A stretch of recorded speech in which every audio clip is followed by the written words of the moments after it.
Hello दोस्तों, एक बार फिर स्वागत है आपका राज स्टडी क्लासेस में। आज मैं आपके लिए क्लास 10th का मैथ का पेपर लेके आया हूँ। आप देख सकते हैं कि ये सन 2019 का मैथ का पेपर है और यहाँ पे आपको अनुक्रमांक अपना भरना होता है। यहाँ पे अपना नाम लिखना होता है आपको, ठीक है। और ये कोड दिए हैं जो कि आपको जो उत्तर पुस्तिका होती है उसमें फिल करने होते हैं, ठीक है। और यहाँ पर आपको नोट दिया है कि प्रारंभ के जो 15 मिनट होते हैं आपको दिए होते हैं, वो आपको प्रश्न पत्र पढ़ने के लिए दिए होते हैं, ठीक है। और यहाँ पे कुछ निर्देश दिए हैं, आप अपने पेपर जब मतलब करें तो आप इनको पढ़ लेना, लेकिन मैं आपको बता दे रहा हूँ पहले, ठीक है। पहला निर्देश है नंबर 1, इस प्रश्न पत्र में कुल 7 प्रश्न हैं, यानी कि पूरे पेपर में जो है 7 प्रश्न हैं।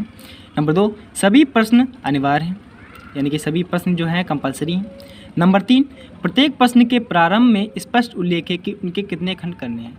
नंबर 4, प्रत्येक प्रश्न के अंक उनके सम्मुख अंकित हैं, मतलब कि जो प्रश्न है उसके सामने दिया हुआ है कि कितने नंबर का है, 1 नंबर का है, 2 नंबर का है, 3 नंबर का है, 4 नंबर का है, उसके सामने दिए हुए हैं। नंबर 5, प्रश्न पत्र माफ़ कीजिएगा, जो नंबर 5 है, प्रथम प्रश्न से प्रारंभ कीजिए और अंत तक करते जाए, जो प्रश्न ना आता हो उस पर समय नष्ट ना कीजिए। यानी कि आपको अगर जैसे मान लीजिए पहला प्रश्न आता है, ठीक है, दूसरा प्रश्न नहीं आता, तीसरा आता है, चौथा आता है, पांचवा नहीं आता, तो आप पहला कीजिएगा, ठीक है। फिर दूसरा आपको नहीं आता तो उस पर टाइम वेस्ट करने की कोई ज़रूरत नहीं है, आप तीसरा सीधे स्टार्ट कर दीजिए। फिर आपको चौथा, पाँचवा, फिर छठवां आपको नहीं आता है तो आपका 7वां या 8वां जो भी आपको आता हो वो करिए, या तो आपको पहले ही ना आते हो तो जो आपको आता हो वहाँ से स्टार्ट कीजिए, यानी कि जो आपको आता हो वही लिखिए पहले, फिर जो आपको ना आता हो टाइम बचे फिर उस पर मतलब उस टाइम को यूज़ कीजिए। अगर आप पहले जो आपको नहीं आता उस पर टाइम आप यूज करते हैं तो हो सकता है कि आपको बहुत दिक्कत हो, क्योंकि आपका टाइम बहुत ज़्यादा वेस्ट हो जाएगा उसमें, फिर आपके पास टाइम नहीं बचेगा। जो आपके आते होंगे प्रश्न आपको, फिर आप वो नहीं हल कर पाएंगे क्योंकि आपको 3 घंटे दिए होते हैं, ठीक है। चलिए आगे बढ़ते हैं। नंबर 6 दिया हुआ है, प्रश्न संख्या 1 के अतिरिक्त सभी प्रश्नों के हल के क्रियापद स्पष्ट रूप से लिखिए।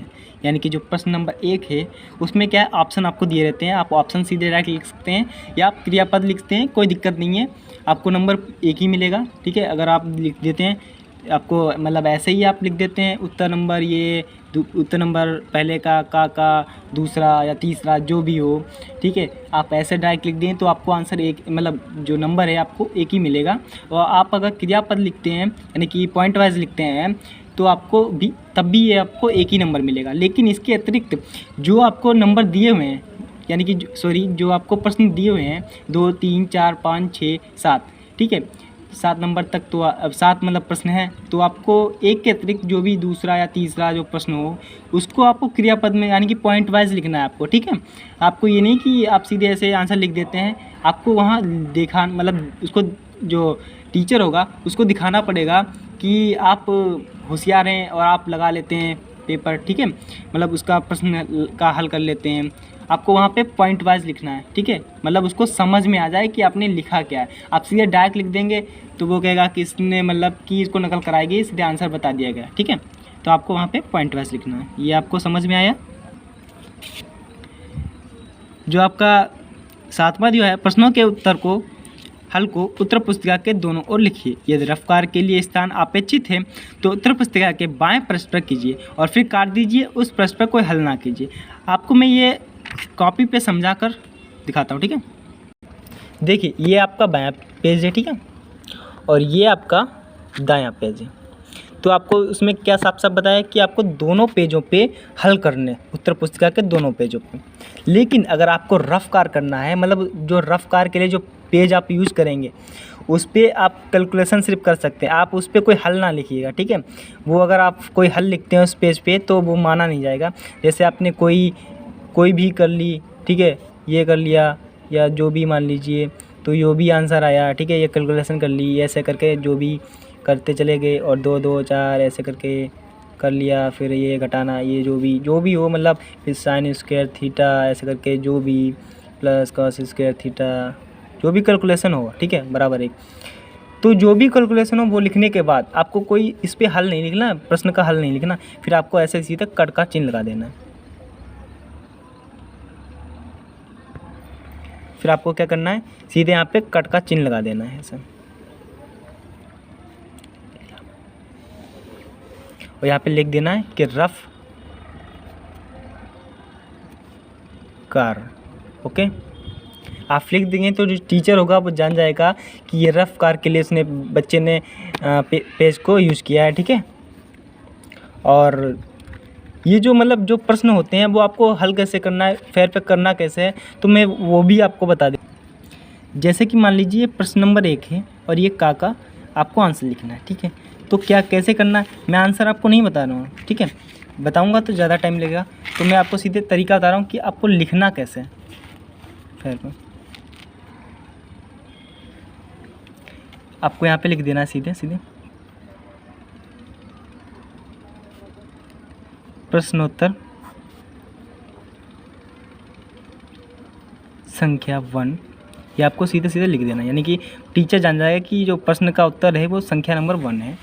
फिर आपको यहाँ पे वहाँ पे जो कॉपी दी होगी वहाँ पे ये हंसिया नहीं होगा, तो वहाँ पे आपको हंसिया खींचना पड़ेगा। पटरी से 1 लाइन खींच लीजिए या 2 लाइन खींच लीजिए, फिर यहाँ पे किनारे पे आप लिख देंगे कि उत्तर नंबर का, ऐसे। ठीक है, ऐसे कर देंगे और फिर लिख देंगे कि जो भी ऑप्शन आपका हो 2 नंबर। ठीक है, ऐसे करके 2 का मतलब 36 डिग्री, जो भी आंसर हो, ठीक है, वो आपको लिख देना है। ठीक है, और आपको जैसे कोई क्रियापद लिखना है तो वो आप ऐसे लिखते जाइए, sine square theta plus cos square theta बराबर 1। ठीक है, ऐसे कुछ भी करते जाइए, ये मैंने आपको बताया है। ठीक है, मतलब पदों में ऐसे आप करते चले जाइए, और ये रहना चाहिए कि जो बराबर वाला चिन्ह है ऐसे बराबर रहना चाहिए। ये नहीं आपने पहले यहाँ पे किया फिर आपने यहाँ पे ऐसे कर दिया, मैं आपको ऐसे बता रहा हूँ ऐसे कि आपने यहाँ पे कर दिया कोशिश कर दिया, फिर आपने क्या किया कि इसको मतलब चेंज कर लिया। ठीक है, कि इधर ले आए, फिर आपने कर दिया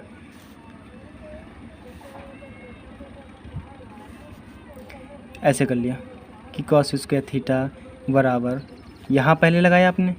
ठीक है, यहाँ पे ऐसे डायरेक्ट लगाया, फिर आपने ऐसे कर दिया, ऐसे मतलब करते आना, लगना चाहिए कि बराबर का चिन्ह बराबर है। फिर आपको यहाँ पे 1 था पहले, फिर इधर कर देंगे माइनस साइन स्क्वायर थीटा आ जाएगा। फिर कहीं ये मत कर दीजिएगा कि ऐसे कर दीजिएगा, फिर ऐसे मत कीजिएगा बिल्कुल कतई नहीं। 1 माइनस कि पहले इधर बराबर लगाया फिर इधर लगा दिया। आपको सीरियल बार जैसे आपको दिख रहा है ऐसे तो अच्छी लगती है कॉपी, तो आपको अच्छे नंबर मिलेंगे।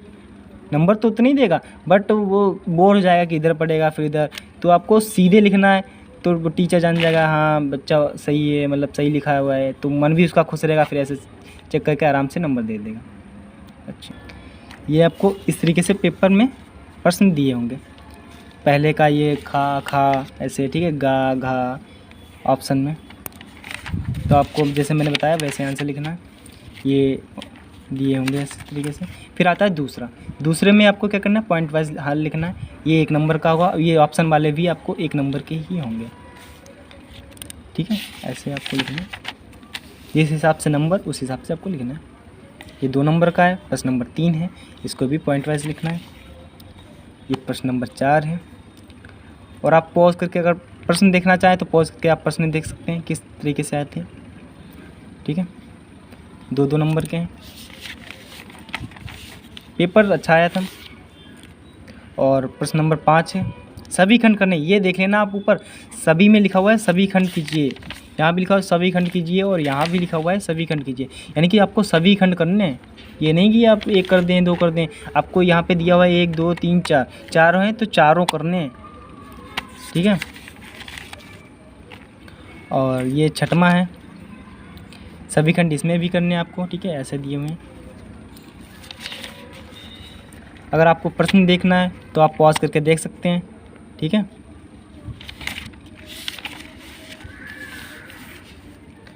इस तरीके से पेपर। प्रश्न नंबर जो 7 है इसमें भी दिया है सभी खंड कीजिए, और इसमें एक बात है कि इसमें अब 2 दिए, इनमें से 2 में से कोई एक करना है, यानी कि अथवा बीच में आ गया है तो ये कीजिए या कीजिए। और ये 6 नंबर का, ये ध्यान रखिए। ठीक है, खाए, इसमें से भी आपको 2 ही करने हैं, यानी कि 2 प्रश्न हैं जो आपके, कोई एक कीजिए इसमें से, और ये 2 प्रश्न आपको 12 नंबर देंगे। ठीक है, इसी के साथ वीडियो समाप्त होती है। ठीक है, फिर मिलते हैं अगली वीडियो में। अगर वीडियो पसंद आई हो तो लाइक कीजिए, सब्सक्राइब कीजिए एंड बेल आइकन को भी प्रेस कीजिए। जय हिंद, फिर मिलते हैं अगले वीडियो में।